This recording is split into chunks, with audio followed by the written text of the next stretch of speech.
Shalom. First and foremost, I'm going to start off by giving all praises to the Heavenly Father, Yahweh, Bahasham, Yahweh Shai, Bahasham, Rachahakwadash.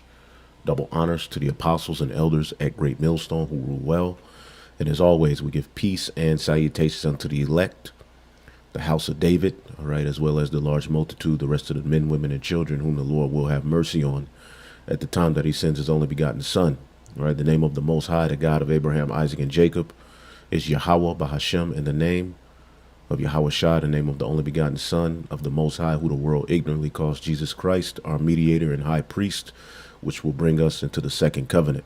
All right, Bahashem, in the name of Rahakwadash, which is the Holy Spirit sent from on high, so that we can turn back to the Father in these latter days through the sacrifice made by Yahweh Shai. All right, and be brought back to the Most High.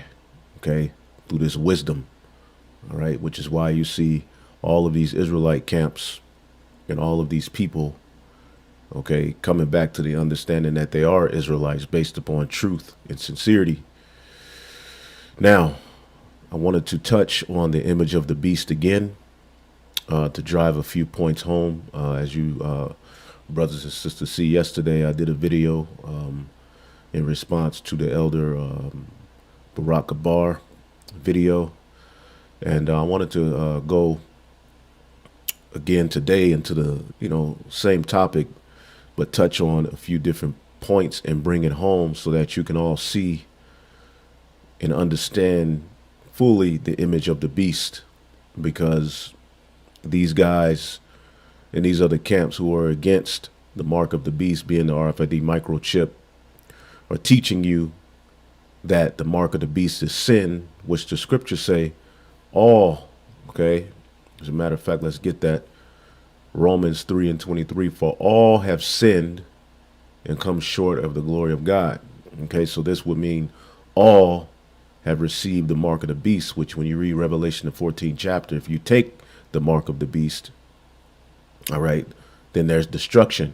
All right, there's no such thing as repenting from the mark of the beast. You're just doomed. Okay, and while that sounds, crazy, because this devil has so much power, and you're looking around at the circumstances and you're asking, how can we get out of this? A lot of them are stating that, when we were born, all of us got chipped as well, which that's not true. All right, as the scriptures say, the elect have victory over the beast, over his image, and over his mark, his name, and everything that he's coming with. All right. And as the Lord stated in Romans the 11th chapter, okay, Romans the 11th chapter in the 4th verse, but what saith the answer of God unto him? I have reserved unto myself 7,000 men who have not bowed the knee to the image of Baal. And this is the servants, the prophets, who would be sent, okay, to preach victory over these things and to ultimately have the 100% truth, which is the pure doctrine. All right. As the scriptures say in Revelation, the 12th chapter, we overcame this devil by the blood of Yahweh Shai and by the words of our testimony, and we love not our lives unto the death. So there is a doctrine, okay, through the spirit of Yahweh Bashem Yahweh Shai, sent directly from the heavens, okay, that will lead to a victory over this devil under the blood of Yahweh Shai. Okay, and there are a complete number of men who have that doctrine. All right, the name of Yahweh is sealed in their foreheads. Okay, and they're going to reign with the Messiah in the kingdom of heaven on earth as kings and priests. All right. Some of those very men who are of that number, which is the 144,000, are on the earth today. All right. And when you read Revelation, the 14th chapter, it likens their doctrine, okay, the everlasting gospel, okay, in which there would be no imperfections in their doctrine. It likens it unto a new song. And when you go into the understanding of what this new song speaks of, one of the main things in it, all right, is warning, all right, our people, if you worship this beast and his image, and if you receive his mark, Okay, you're going to be destroyed. Okay, so this is why you constantly see us, Lord willing, we're of that number, harp on these things, because that is a part of the new song, prophecy being fulfilled. All right, which these men, which the Lord said 7,000, we know that 7,000 or seven is ultimately completion. All right, and we know the complete number of men who are going to rule under Yahweh Shai is 144,000, which is the tabernacle of David. Some of these very men are on the earth right now preaching this gospel, the everlasting gospel. Okay? So this is why we continuously harp on these things. It's not out of self-glorification. It's not out of having a personal agenda against Zabak or against, these particular camps. It's because it's in us. All right? It's in us. Now, what I wanted to speak on today is the image of the beast, a little more than I spoke on it yesterday. And I don't want to take too much of your time. But what we're going to do is ultimately I'll start here. This is a video that I've been reloading over the years. It's called America is Rome All Over Again. It's a short documentary. And I'm going to go ahead and play some of it because the system that you're living in, okay, is Rome. This is the revival of the Roman Empire. All right. Even the Capitol building, Apostle Gabar did a video this morning. Let me see if I can find that video. Give me 1 second. Here it is. This is off of Apostle Gabar's second page, Daily Edification, Daily Exhortation to Banyamyan. Make sure you subscribe and constantly be edified daily. When it says daily edification, it's literal. All right. So when you look at this video, and I won't play it, make sure you go look at it. It's called Capitol Hill and its connection to ancient Rome. Now, we just had that so-called storm on the Capitol building. All right. But when you look at the significance of that Capitol building and what it means and what it's tied to, it goes back to Capitoline Hill. All right. As he typed in Capitol Hill in ancient Rome, it says the hill and the temple of Jupiter became the symbols of Rome, the capital of the world. Okay.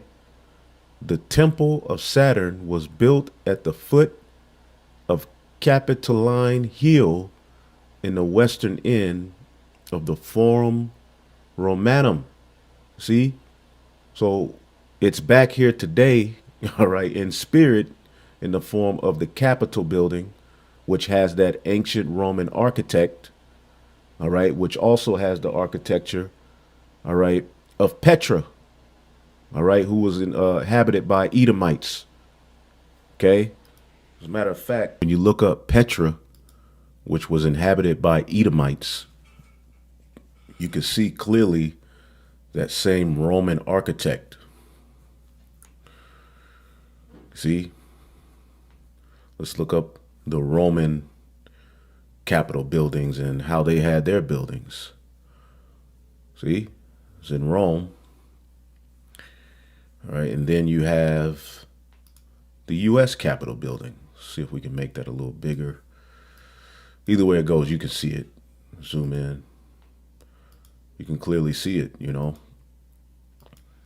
showing you that, the Edomites aren't done away with. The Romans were Edomites, all right, and Edomites rule this current Roman system, all right, which the Capitol Hill is just one of many examples of the image of the beast, all right, both speaking and living in this time. Okay. Now, real quick, as a matter of fact, we'll start here in Daniel, because Daniel speaks of the fourth beast. Okay. Remember, when you read Daniel, the seventh chapter, it gives you the understanding on the four major empires that will be used and raised up by the Most High. All right. Through his son, of course, within this whole story to rule, and to scatter the Israelites at the end of the day, and to ultimately, reign within the Lord's story. All right. You have the fourth beast here in Daniel, the seventh chapter, which is the Roman Empire. All right. Now, when you read about it, Daniel 7:7, and after this I saw in the night visions, and behold, a fourth beast, dreadful and terrible and strong exceedingly, and it had great iron teeth. They're military. Okay. It devoured and brake in pieces and stamped the residue with the feet of it. All right. Who ruled before them? The Greeks, which were also Edomites. Okay. It was the Greco-Roman Empire, but Rome, okay, had the bigger portion and was more dominant. The beast system starts with the Greeks, okay, and it ends with Rome, all right, and that revival of the Roman Empire. We'll get to that in just a minute. It says, and it was diverse from all the beasts that were before it, and it had 10 horns, all right. Now, how was it diverse? Because of the way that they brought their emperors and rulers in. It was through a senate, through a vote, whereas the empires before that, you know, the throne was passed down from a father to a son, all right? And it had 10 horns, which the 10 horns represents the vassal states, all right? The lesser powers that all give their power to the beast, okay, which was Rome, to formulate the beast system, which you have today fulfilled in America, the NATO, and the EU, all right? In particular, the EU would be the 10 horns. Now, in this time, back then you had the Visigoths, the Goths, the Vandals, the Sueves, and so forth. All right. It says, verse 8, and I considered the horns, and I beheld there came up among them another little horn. All right. Another little horn. This is speaking of America, the revival of that Roman Empire, which was revived from that Renaissance period. From that Renaissance period unto America, all right, revive that Roman image, that Roman way. And we'll get to it in just a minute. Before whom there were 3 of the first horns plucked up by the roots. All right, and those 3 horns represents the Spanish, the French, and the British. Out of the British came what? The 13 colonies, which ultimately started Babylon the Great, okay, which is America. Then later on, the EU, NATO, and so forth made the beast system, which we live in today. Okay. Now, and behold, there were in this horn eyes like in the eyes of a man, and a mouth speaking great things. All right. The represents, you know, how they're just men, but they pride themselves on being the most high or above the most high, but they're just men, and they speak great things. Their science, their philosophy, their wine. As the scriptures say in 2 Thessalonians 2, they oppose and exalt themselves above all that is called God or that is worshipped. You see, now, when you go to Revelation, the 13th chapter, this same sentiment, okay, is rehashed by John the Revelator. Okay, let's go to Revelation, the 13th chapter. Okay. You see, it says, I saw another little horn, all right, which ironically through this little horn rule comes judgment, comes the Lord setting up the kingdom of heaven, which fulfills the book of Obadiah. Just want to make these quick points before I get this video, which fulfills, all right, Obadiah 1:21, and Savior shall come up and judge the mount, shall come up on Mount Zion to judge the mount of Esau, and the kingdom shall be Yahweh's. See, showing you that this fourth beast and the last heathen rule would be by Edomites. Esau is the end of the world. Because when you read Daniel the 7th chapter, after this fourth beast comes judgment, comes the Son of Man. Okay? And the kingdom of heaven being set up. You see? So we're right at that point. Now, the point I wanted to harp on is this little horn that came up among that fourth beast. All right? Because remember, according to prophecy, all right, the the verse 3 in Revelation 13, and I saw one of his heads that was as it were wounded to death, meaning that Roman Empire fell at one point, all right, for a period of 1,000 years. But then you had what? The deadly wound was healed, and all of the beasts, all right, the world wondered after the beast. That was the Renaissance period. And eventually, what came? Revelation 13 and 11. And I beheld another beast coming up out of the earth. See, that's that little horn spoken of in Daniel the 7th chapter. And he had two horns like a lamb, and he spake as a dragon. Okay? And let's read this closely. We would love Priest Zabak to break these scriptures down and go into the image and all of these things and break it down, because the image can't just be white Jesus. That doesn't make sense. It's far more complex than that. The Most High ain't that basic, man. Revelation 13 and 12. And he exercised all the power of the first beast before him, okay, which was the ancient Roman Empire, and caused the earth and them which dwell therein to worship the first beast, whose deadly wound was healed. So you're in that Roman system all over again, and they're going to cause you to worship that image, all right, through this system, and you'll see. And he doeth great wonders, so that he maketh fire come down from heaven, all right, and that was when NATO struck, all right, on Bosnia, then Kosovo. Then eventually down the line, you had Nagasaki, Hiroshima, and people were like, these people are God. This is it. You see, he was blessed with a whole hell of a lot of power, technology, and he had his blessing as the fatness of the earth, and he would rule with the sword, which is what Isaac gave him. See? So people, you know, once NATO was formed, all of that, they were like, oh, hell, this is it. No one would dare come against Babylon the Great. Okay? And it says, and deceiveth them that dwell on the earth by means of those miracles, his technology and everything he's blessed with on the left-hand side, which he had power to do in the sight of the beast, all right, which gave him control of the earth. You see, if you read Second Esdras, the 11th chapter, what it tells you is that this fourth beast, all right, as a matter of fact, let's pull that up real quick. So this is Second Esdras 11, and I'll start here at verse 37. It says, and I beheld, and lo, as it were a roaring lion, which that's Yahweh Shai, chased out of the wood, and I saw that he sent out a man's voice unto the eagle and said, okay, so this is Yahweh Shai cursing out the eagle, the lion cursing out the eagle. Now, who's the eagle synonymous with? Esau.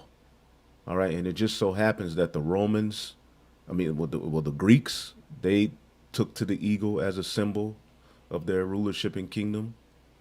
All right. Rome took on the eagle as their symbol. All right. Even at the time of the Renaissance, they took upon the eagle. All right. The French, the Spanish, okay, the British, even Hitler. They all use the eagle because that is tied to Esau, Edom, though thou exalt thyself as the eagle. All right. And we know that the lion is Yahweh Shai speaking through the prophets. The voice of the Lord is the prophets. So what is he saying unto this eagle? All right. And what are we saying unto the eagle? Hear thou, I will talk with thee. Come here, eagle. And the highest shall say unto thee, art not thou it that remainest of the four beasts? All right. Now, Daniel, in Daniel the 7th chapter, what did he see? He saw four beasts. Okay. Four great beasts, which is four empires, rulerships. See, this is how you cut all of the madness that these Christians are talking about, that you go to prophecy. According to prophecy, that fourth beast being destroyed is how the kingdom of heaven will be set up. But not only that fourth beast, that little horn that will come from it, okay, as in Revelation the 17th chapter, the eighth, which is of the seven. All right, but we'll get to that at another time. Going back to Second Esdras, Okay. What is this lion saying to this eagle? Are not thou it that remainest of the four beasts whom I have made to reign in my world? See, this is the Most High's world. And he set it up for the purpose, all right, of his chosen people, the sons of God, headed by the Son of God, all right, which Adam failed, but under the second Adam will be perfected, okay, and reign in righteousness forever and ever and ever, man.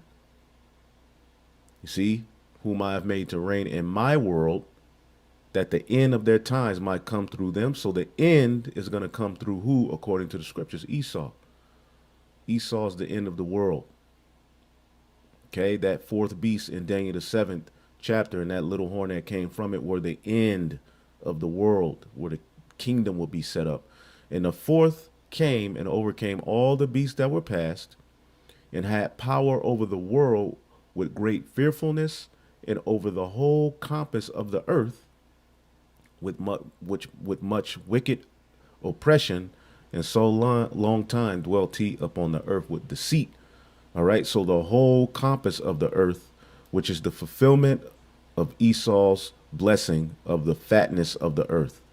The whole compass of the earth is north, south, east, west. This beast system and its policy pretty much runs the whole world. Although he doesn't have a full grip, the full grip will be under Jacob's rule. But he controls the resources. All right, but even within that, he's in straits. All right, because this rulership would not be a perfect rulership. It will be a wicked rulership. All right, perfectness, all right, or perfection, I should say, rather, only can come through righteousness. All right. So he would have control over the whole compass of the earth with much wicked oppression, outside of Captain Tazariak, of course. He's not oppressed. And so long time dwelt he upon the earth with deceit. And then it gives you the characteristics of what they would do. They would not judge with truth. They would destroy, afflict the meek, hurt the peaceable. They would love liars, destroy the dwellings of them that brought forth fruit, including Black Wall Street. They came over here, took America, all right, broke covenants and treaties. They took down, Israel. Okay, but it says in verse 43, and they took down all nations, which when you get Revelation, the 13th chapter, ironically,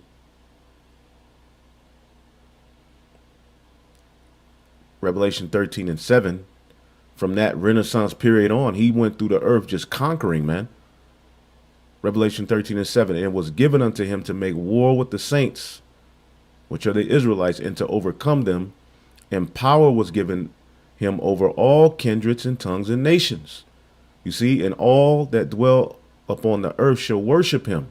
They love this devil, whose names are not written in the book of life of the Lamb slain from the foundation of the world. All right, and then John the Revelator throws in some hope for us. If any man have ear, let him hear.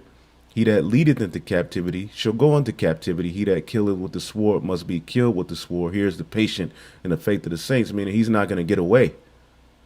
It's beautiful how John just threw that in there. But how is he not going to get away? Okay, because eventually the Lord will raise up America. All right, that another beast coming out of the earth, which is that little horn spoken of in Daniel, the 7th chapter. And through that, okay, thy wrongful dealing will come up to the highest, and thy pride, okay, and eventually you're going to be burned. The end of your pride and everything, and your rulers and your wickedness, okay, is going to be all burnt up. There's going to be no more eagle, no more of the eagle's wings, his rulers, his Caesars, and everything else.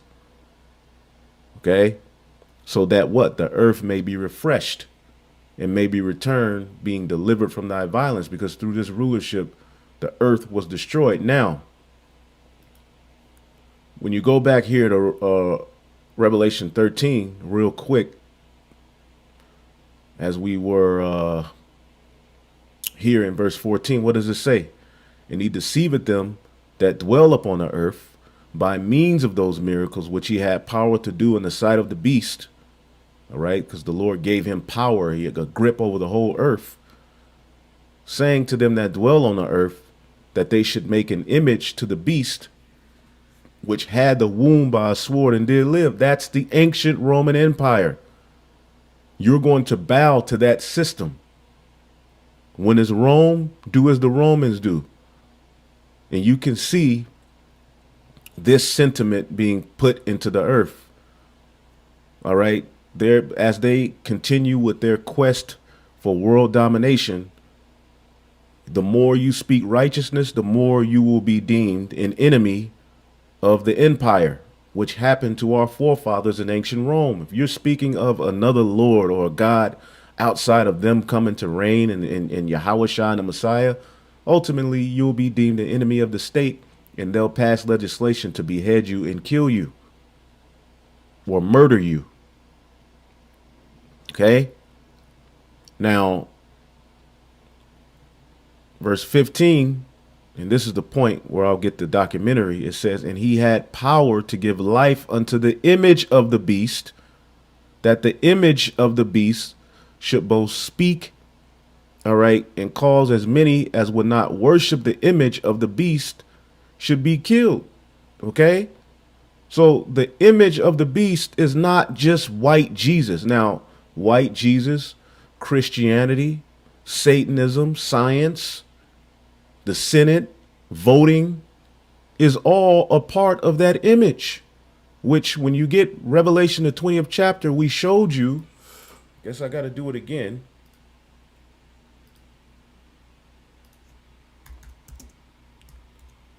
Do it again.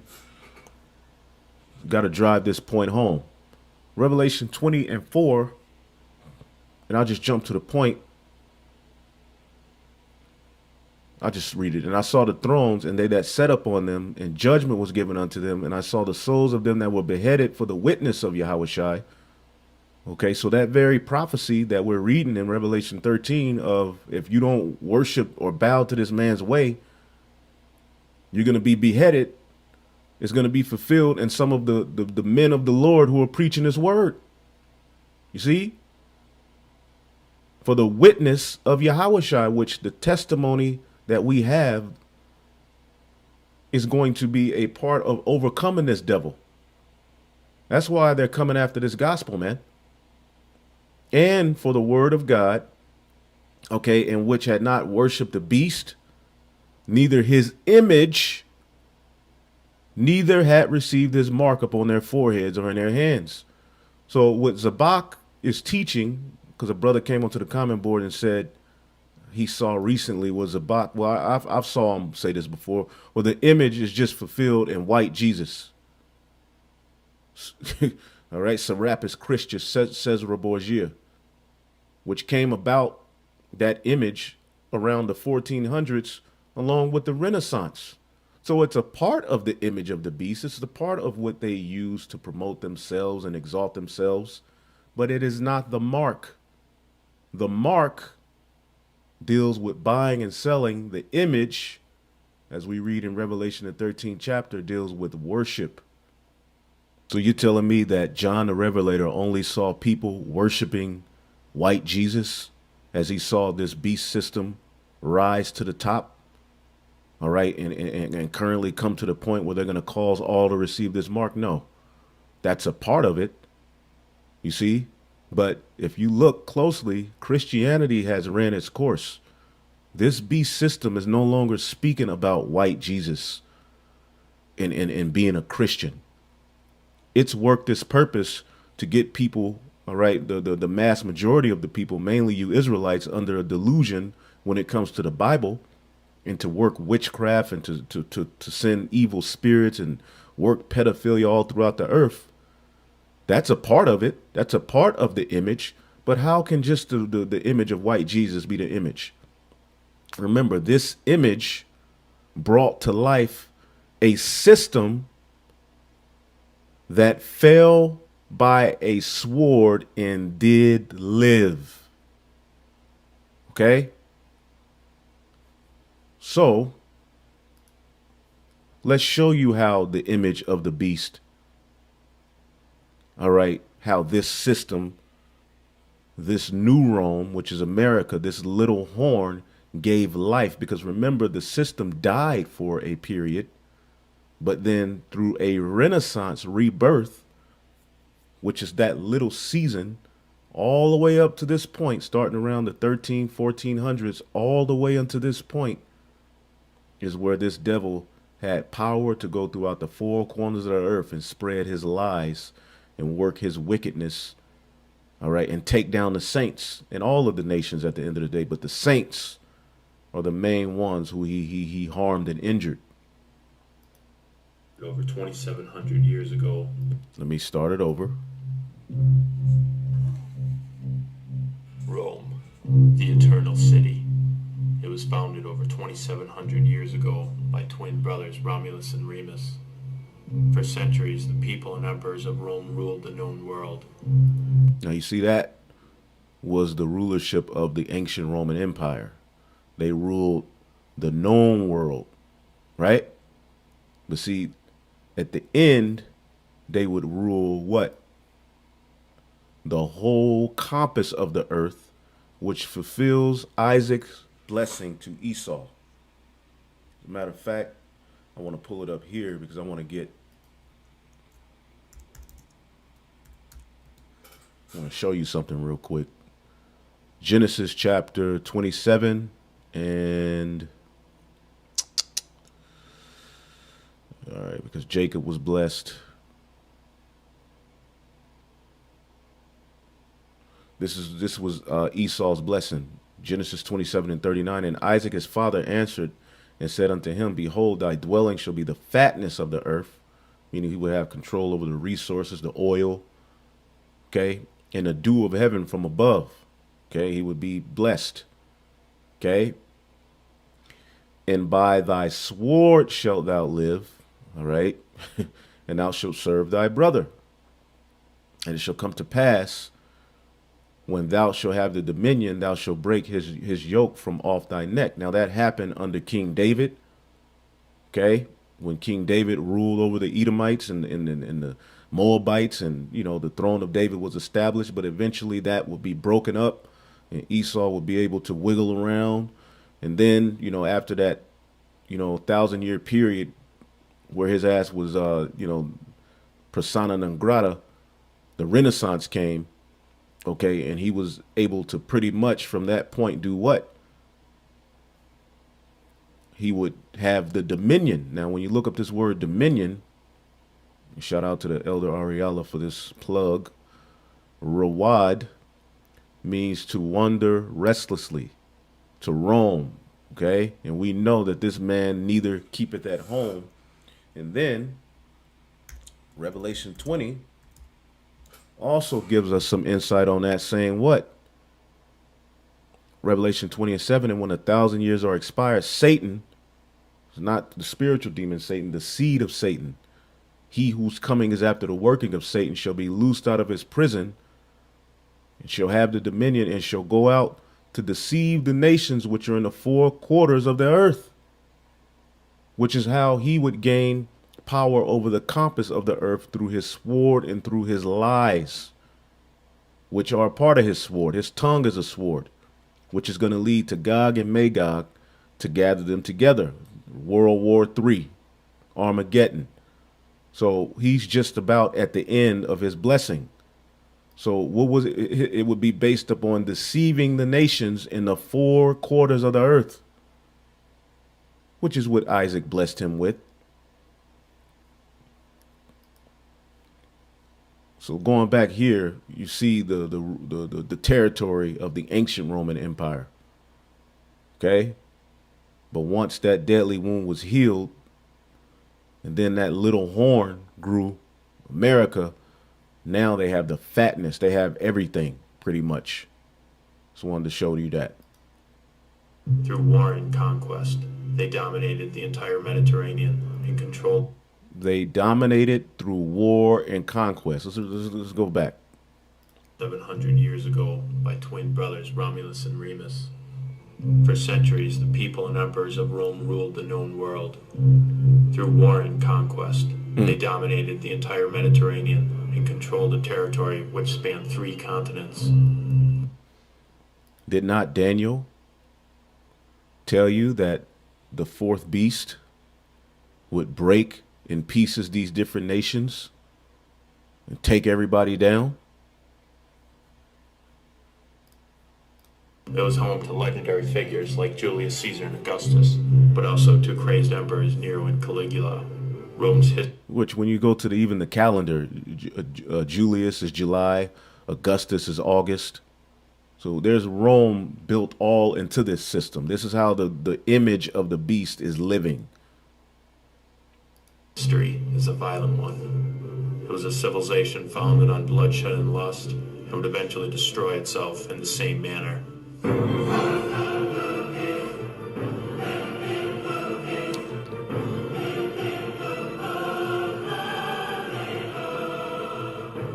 is that all Rome had to offer? Typical perceptions of Rome include constant gladiator games, wine-fueled orgies, and prosperity among all. But these are all dramatized visions of a glorious culture that was far more similar to our own than... You see that? It was far more similar to our own. Orgies, gladiator games, Olympics. But anyway. It was different. Their influence and contributions can be felt even today. By examining the history and culture of ancient Rome, see that? we're able to see that not all of Rome died in its collapse. Not all of Rome died in its collapse. Why? Because there would be a system in the latter days that would give life unto the image of the beast, which is far more complex than some goddamn Caesar Borgia, man. You brothers need to wake the hell up. Look at all of these temples and how it's synonymous with the same stuff that we have here in America, in this beast system.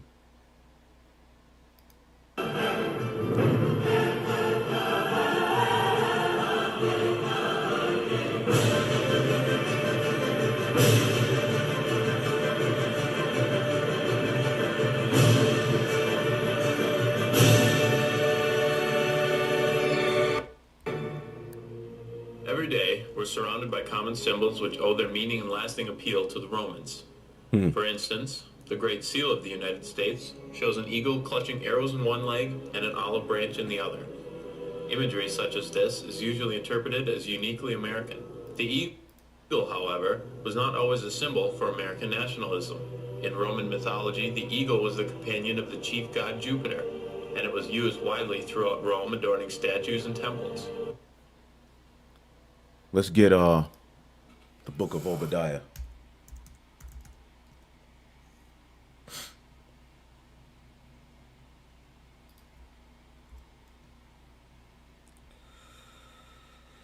The book of Obadiah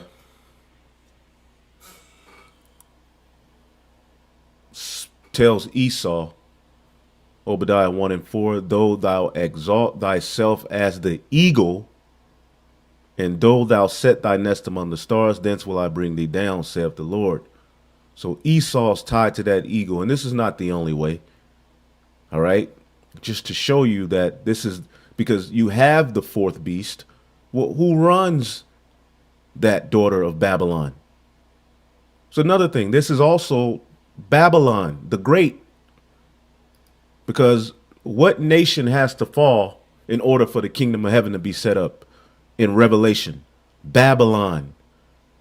So Babylon would have to be this fourth beast and the little horn that came forth from it. This little horn has to be Babylon, and it has to be ran by Esau. So for anybody talking about Japhet, show me and link Japhet to that fourth beast. Show me where Japhet could be linked to this little horn. Show me Japhet being linked to the daughter of Babylon. We can link Esau to the daughter of Babylon.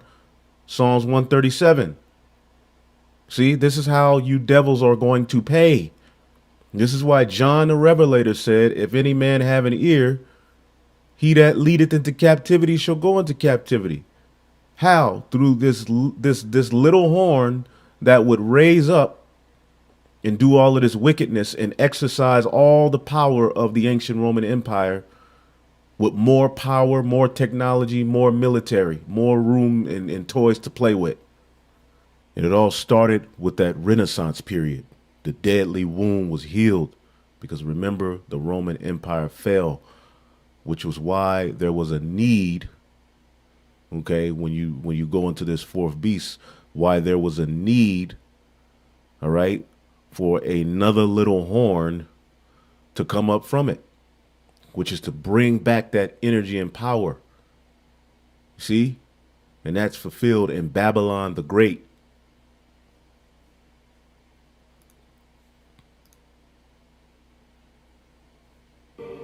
Its religious associations would have been widely known throughout the Roman world.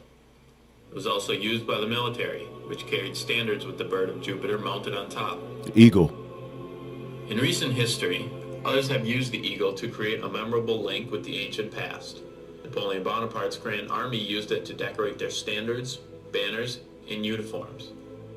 It was also incorporated into the emblem of the consulate after Napoleon declared himself first consul, a title also derived from ancient Rome.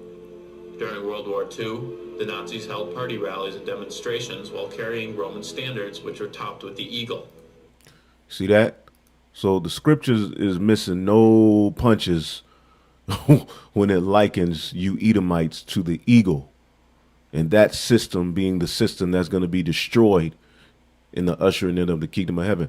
So pretty much anyone who tells you that Japhet is the current nation ruling the earth, just ask them, are we at the end?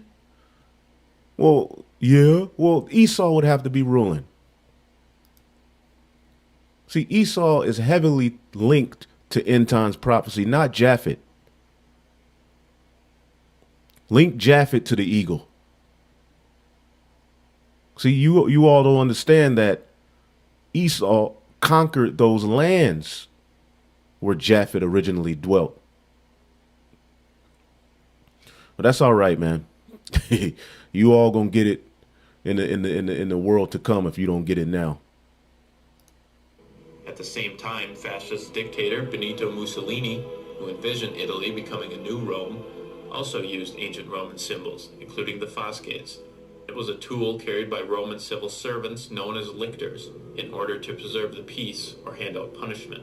Even the word fascism is derived from the ancient Roman tool.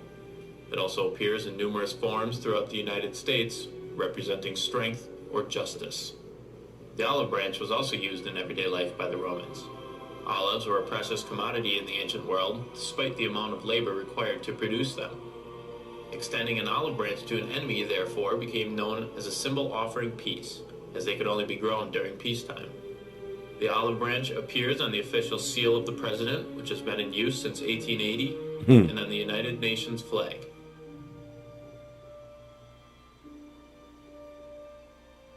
In the mid-1st century BC, Julius Caesar replaced the old Roman calendar, which had 355 days, with a new one, reorganized with 365 days, with one leap year every 4 years. The renovated Julian calendar is essentially identical to the calendar system used today. Originally, the older style calendar put the beginning of the new year in March, at the start of spring. Julius Caesar had the new year coincide with the 1st of January. Most of the names for the months are derived from the original. And this is the system that we're living in. This is the image speaking and living. Let's read it again. Revelation 13:11. I beheld another beast coming out of the earth, and he had 2 horns like a lamb, and he spake as a dragon. All right. His policy and his lies and his deception leads to him passing draconian laws, and he exercises all the power of the first beast before him, and causes the earth and them which dwell therein to worship the first beast, whose deadly wound was healed, which is the ancient Roman Empire. You see? Then it goes into his miracles and everything else, but you've become accustomed to this way of life. You think that this is the end all be all. You track time how they track time. You think of love, how that's where romance comes from, Rome. Everything that you think is reality is based upon Esau. See, this is how the image, let's look up the word image, because he had power to give life to the image of the beast. It's far more complex than Caesar Borgia, man. The word for image, akon, image, figure, likeness. All right, the image of the things, heavenly things used in the moral likeness of renewed men to God. Image of the Son, yada, yada, yada. The image of one, okay, and one in whom the likeness of anyone is seen. And we can see the likeness of ancient Rome in this very system we live in. All you got to do is go to a Colosseum. See? It's from a ko, to be like. Simple. To be like. All right? To yield. Roman names as well. January from Janus, god of doorways and beginnings. February is derived from the Roman festival of Februa. March is the month of Mars, the god of war. April comes from the Roman month Aprilis. May for the Roman Maya, goddess of spring. June is named after the queen of the gods, Juno. July gets its name from Julius Caesar, who rededicated the month after himself. August was renamed in the same fashion after Augustus, first emperor of Rome. And September, October, November, and December simply mean the 7th, 8th, 9th, and 10th month. Certain religious festivals from ancient Rome were... Now, what did Daniel say about this fourth beast?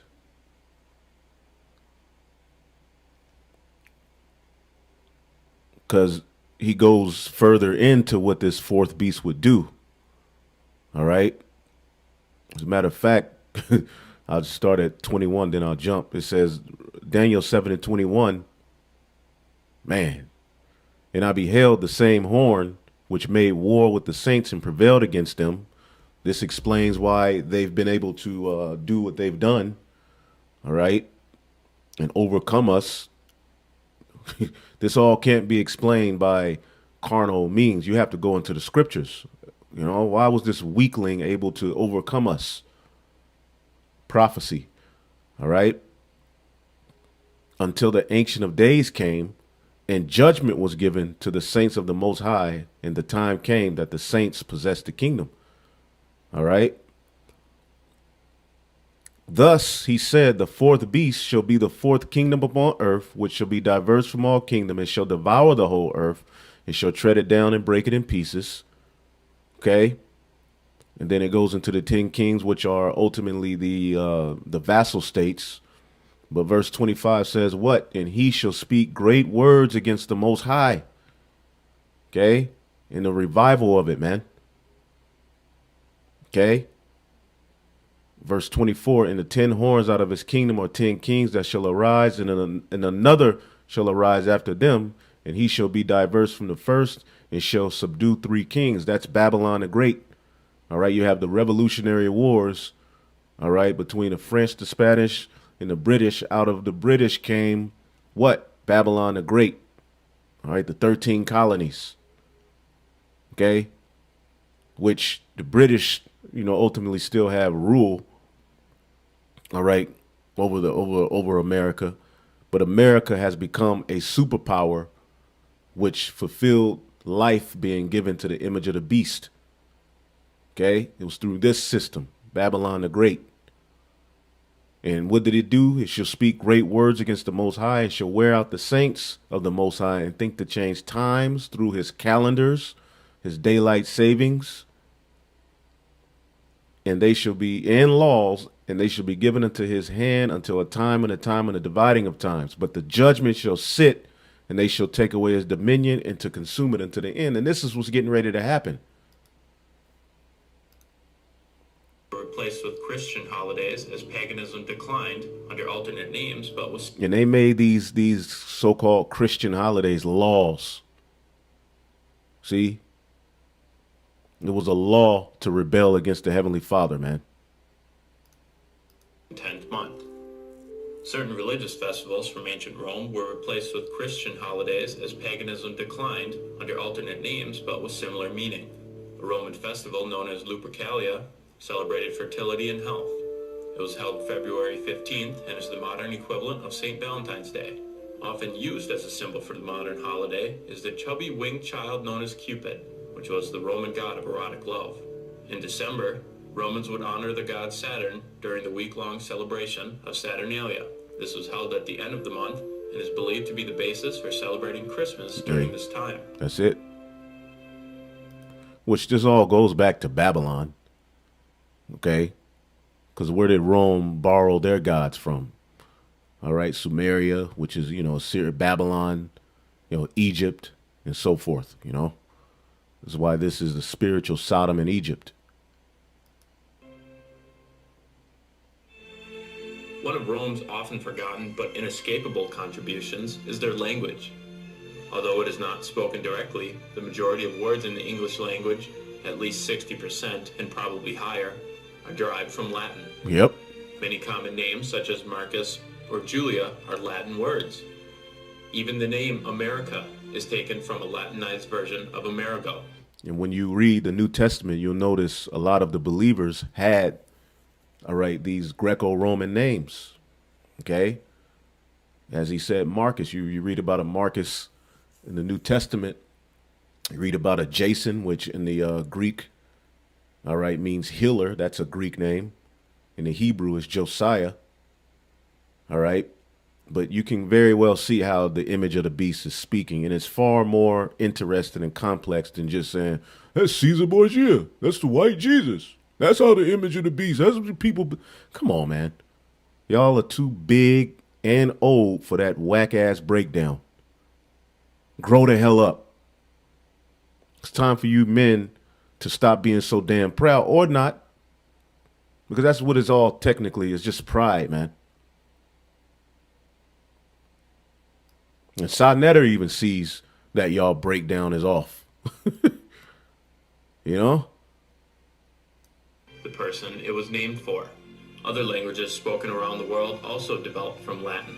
They're known collectively as the Romance languages. The main ones include Spanish, Portuguese, French, and Italian. Including English-speaking countries, it's estimated that over 1 billion people today speak a language which traces its roots to Latin. Another important contribution from ancient Rome in use today is their alphabet. Numerous writing systems around the world, English included, base their alphabet on the Latin characters. See, Rome was more than just Rome. It was an idea. It was a way. Just as America is an idea in a way. Look at how many countries, worldwide, from east, north, south, west, all of that, have traces of the ancient Roman Empire in their culture. You see that? Far more deeper than Caesar Borgia. With the exception of J, U, and W, the capital letters of the English alphabet are identical. Besides the basis for languages, Latin is also used in the Linnaeus taxonomy system, developed by Carl Linnaeus in the 8th. And Linnaeus, he's one of the devils that is responsible for this whole black, white, the races that the nations on the earth being coded under pseudonames. You can look that up. It's another one as well, but he's one of them. Linnaeus. 18th century to classify and arrange organisms. Thanks to Linnaeus and Latin, humans are scientifically classified as Homo sapiens. See that? Many legal terms in use today, such as habeas corpus, in absentia, stare decisis, and others are taken directly from Latin.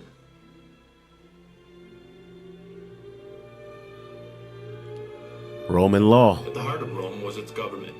During the Republic era, a code of laws known as the 12 Tables were created, which protected the rights of all citizens.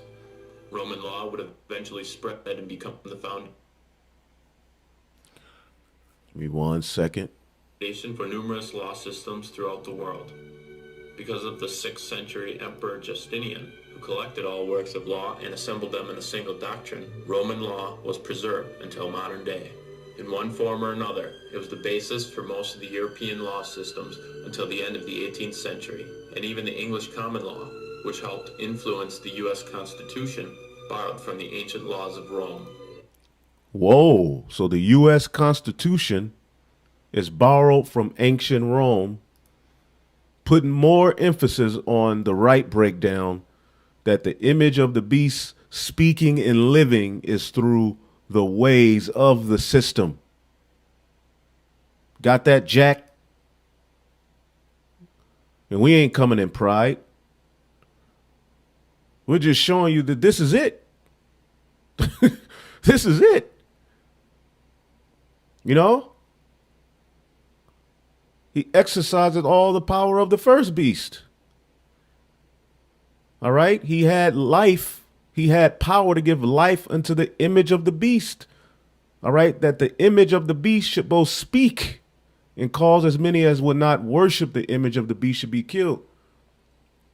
Okay? If you speak in righteousness, you make yourself a prey in this system. And as they pass draconian laws more and more and more, okay, you're going to see. And Maxine is a part of all of that. Maxine is a part of the image. Because as we showed you yesterday, with the Renaissance came a revival of Edomite medicine and those Greco-Roman ways of healing. Look up the medical Renaissance as well as the Renaissance, which ironically started around the 1400s when the Renaissance, which is fulfilled here in Revelation 13:3, which began his little season to go do all of this wickedness, which would be finished through Babylon the Great. So we almost home, man. Anyway, hopefully this is making sense. Even in America, founding fathers like Thomas Jefferson and John Adams hung on every word of Roman writers like Sallust, Tacitus, and Cicero, considering every character. And this guy, Tacitus, we see Edomites love, to bring this guy up. But don't you know he wrote about Yahushai and the his followers, mocking them, calling them idol worshipers, but he spoke on them. You see? In his writings, right? Because he's a historian, right? A Roman historian. When you look him up, he spoke, which gives proof to the existence of Yahushai and the disciples. Anyway. Tacitus, and Cicero, considering every character they wrote worth studying. George Washington was considered the Cincinnatus of America for his reluctance to hold power and his patriotism for his country. Because of this, many statues were created with Washington dressed in Roman-style clothing. Oh, man. There's more. Architecture, oh, man. Many of the buildings of ancient Rome have been lost to time, but we're left with a small piece of their majesty. One of the most influential pieces we have is the Pantheon, a temple which was dedicated to all the gods. Its design, which is quite different than other... Doesn't this look like your everyday courthouse in America? All around the world? Due to its square column front and large dome interior, has been replicated in almost every state capitol building in America, including the Capitol in Wisconsin.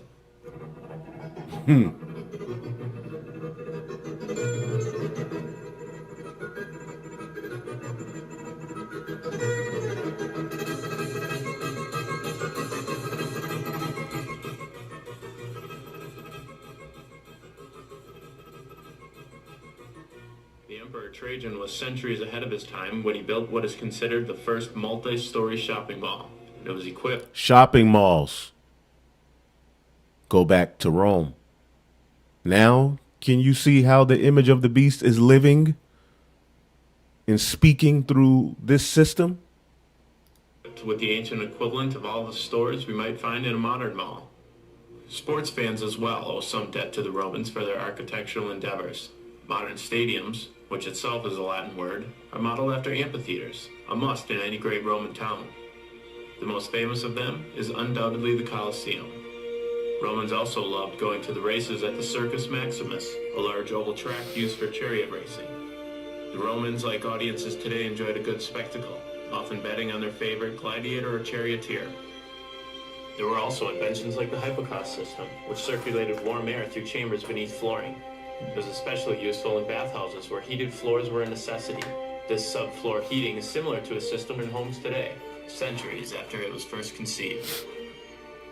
Concrete bridges go back to Rome. You see that today. It's a lot. It's a lot more, you know. The fall of Rome. The empire eventually came to an end, destroyed by barbarians. Ancient Rome exists now only in its legacy. You see that? Going into prophecy that what? One of his heads were wounded unto death. All right? Which was Rome. Okay? Which the 7 heads that you read about up here, all right, Greek, Rome,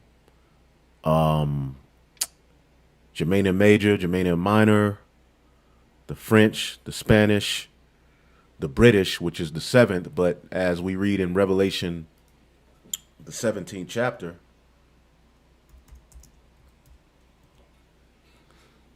and I'm not going to go too deep into it,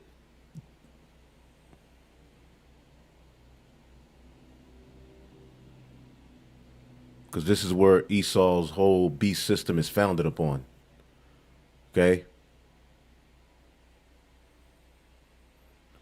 Yep.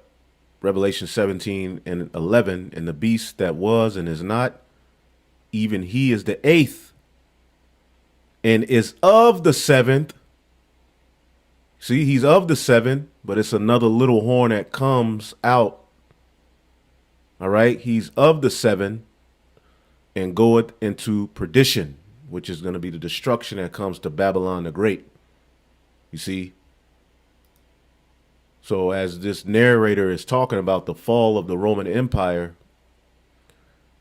it fell, but the deadly wound was healed, starting with that Renaissance period, which led up to this very system we have before us today. So Rome may have died physically, but spiritually it lives on through this system. As the saying goes, not only do all roads lead to Rome, but most of our culture does as well. The people of Rome were very similar to the people of the world today. They worked the land, loved to be entertained, and were extremely resourceful and creative. The people in the cities created a melting pot of ethnicities, each contributing a bit of their heritage to the Roman way of life. See that? Ethnic pot of ethnicities, which when you look up Babylon the Great, believe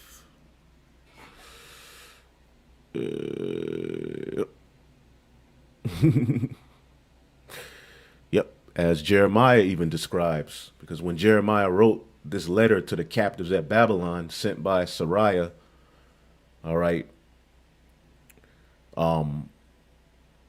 he was writing about this Babylon. So that these letters, you know, Jeremiah 50 and 51, some of 49, I believe as well, were actually written unto us here in this Babylon, because it's not speaking of ancient Babylon. But what does he say? Jeremiah 50 and 37, a sword is upon their horses and upon their chariots, upon all the mingled people that are in the midst of her. They shall become as a woman, a sword is upon her treasures, and they shall be robbed. This is what's getting ready to happen to Babylon the Great, because the Heavenly Father is getting ready to use a company of nations to destroy this place. But it's being destroyed from the inside out, you know? One could argue that without Rome, our world today could never exist.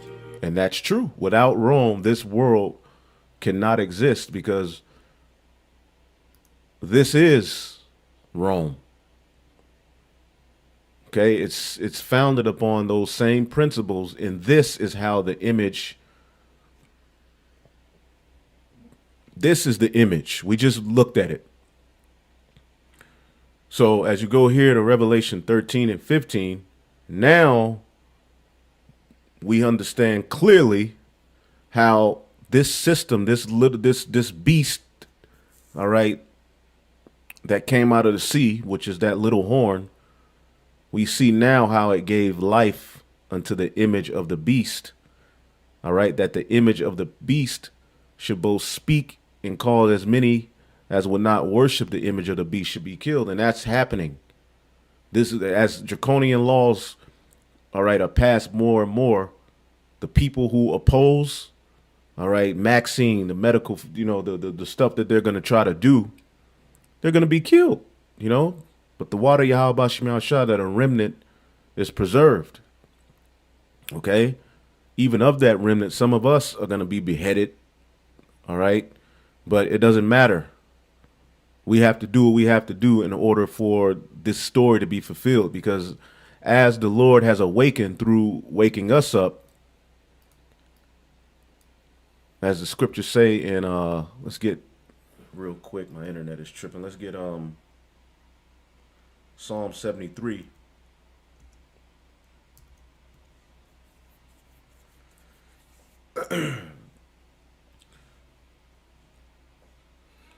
Psalm 73 and 20. As a dream when one awaketh, so, O Lord, when thou awakest, and how's the Lord awakened in the earth? Through his prophets going out and declaring his name and his son's name. All right. Thou shalt despise their image. See, you see now that the Heavenly Father is against this way. So there's two opposing doctrines. You have this doctrine of Yahweh Shem Shai, and you have the doctrine of the left hand. All right.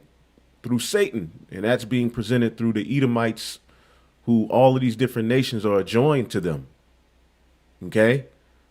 And also, when you get Habakkuk, the second chapter, I'm not going to go into it, but as Habakkuk is asking, how are you going to end this all of this injustice, he's basically letting them know, I'm going to end it through the Edomites in the latter days. And then he describes what they would do. He describes the image of the beast in this chapter as well. Idol worship, lying to people, playing on their nakedness, the calling idols to awake through their technology and everything. Okay. So right now, there's a shameful spewing upon the image of you Edomites. Where is that at? I know it's somewhere.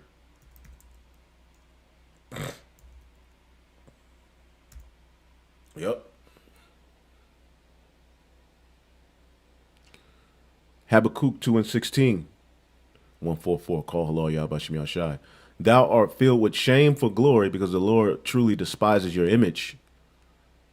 Drink thou also, and let thy foreskin be uncovered. The cup of Yahweh's right hand, which is Yahweh Shah, shall be turned unto thee, and shameful spewing shall be on thy glory. See? For the violence of Lebanon, all right, or Lebanon, shall cover thee. All right, and Lebanon was pretty much where Solomon got the wood primarily to build the temple. Okay. So that's symbolic of his violence on the Lord's temple, man. Okay. Shame is going to cover you for that. And for the spoil of beast, which made them afraid. Is that not clearly what this whole system is based upon? Destroying animals, destroying our earth, destroying the Israelites because of men's blood and the violence of the land and of the city therein. What profit the graven image that the maker thereof have graven it, the molten image and the teacher of lies, that the maker of the work trusted therein to make dumb idols? You see that? And is that not what John the Revelator saw these dummies do in the last days? Now you have the image of the beast, but then they're going to come with an idol, which that's what this mark is, and say that through this mark, you're going to have everlasting life and be brought back from all of the hell that they created. But I'm going to stop there. More to come. But clearly, we see a separation from the image and the mark, which this is what the Bible is talking about. All right.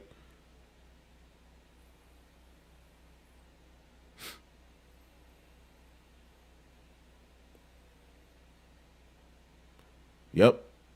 Revelation 14:9. And the third angel followed them. These angels are speaking through the elect, saying with a loud voice, if any man worship the beast and his image and receive his mark in his forehead or in his hand, shows you that the image and the mark are separate. Now, pre-Zabak, challenge to you, HOI, or anyone who has, because Rap the News, Mark Ass came onto the comment board spewing madness. Let me see if I can go to his comment.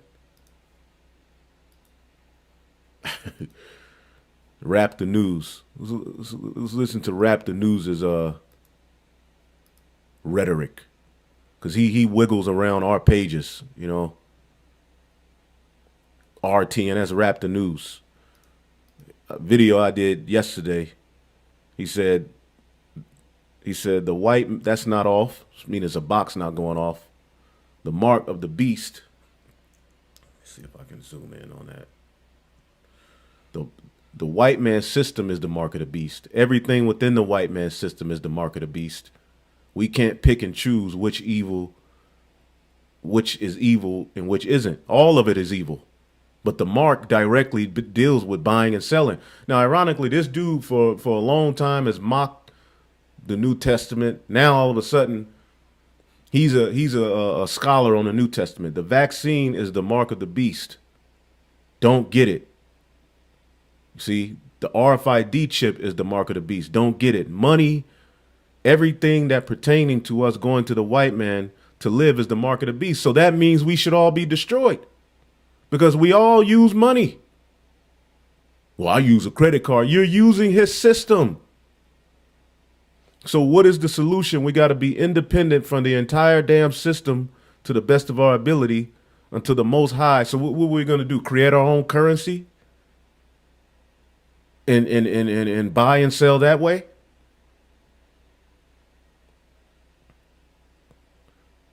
Money and everything. It says, so what's the solution? We got to be independent from the entire damn system to the best of our ability until the Most High completely removes the white man from rulership. All this talk about Jacob's trouble, we've been in Jacob's trouble for generations now. We at the end of Jacob's trouble, right? So how is it going to be ended? Through us being delivered out of it, nigga. Yes, we're in Jacob's trouble, but Jacob's trouble is going to take a more drastic turn. You think in a severe Jacob's trouble, you're going to be able to be on a video typing and us loading videos up to YouTube? No, by that point, it's going to be a severe form of Jacob's trouble. Let's talk about the white man's trouble, which is what we do. Let's talk about the end of his rulership and the beginning of ours. That's what we do. Let's talk about how all the nations on the earth against Israel either go into captivity or destruction. We always do that. So it's like damned if we do and damned if we don't. No weapon, nor nuclear missiles, no vaccine, RFID chip, or weapons will prosper against the elect. See that? Not all Israel. Get that through your head. No weapon will prosper. So he's just cursing me out. No weapon will prosper against the elect, but we still have to go out and warn. What do you think is being said here through the 144,000? If any man worships the beast or his image, this is what's going to happen to you. The devil's plan will fail. A lot of y'all niggas should stay away from reading the New Testament because y'all don't understand what y'all are reading.